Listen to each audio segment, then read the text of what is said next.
Hi, I'm John Baugh.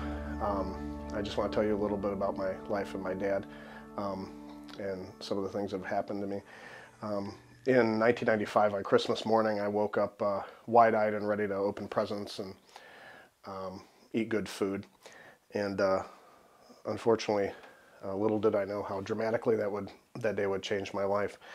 I went to the living room and my dad was laying on the couch, and at some point my mom had gone into the bathroom after checking on the turkey and the food and in the oven in the kitchen, and my dad said that his chest was hurting, and I asked him if it was because of the heartburn he had so frequently, and he said no, it was different, and also his jaw and his arm were hurting too, and he even made a joke about how his jaw hurting was probably because of all the questions I was asking all the time.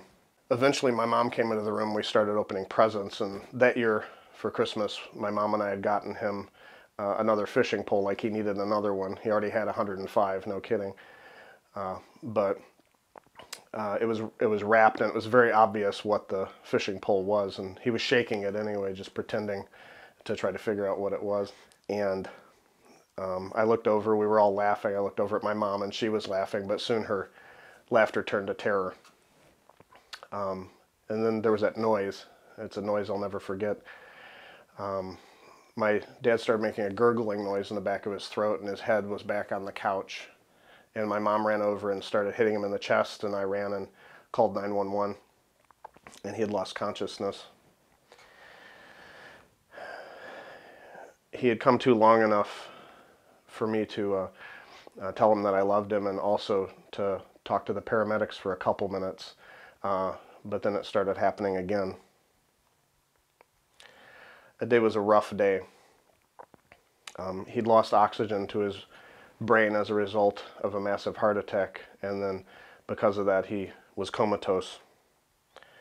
I kept hoping and praying that he'd regain consciousness, and I spent most of my days in 7th and 8th grade at the hospital.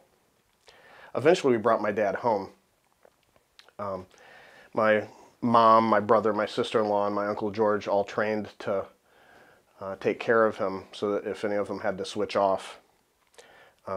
Soon the hum of the breathing machine from his room right across from mine became like normal white noise to me. But eventually he passed away on March the 14th, 1997. I was 13.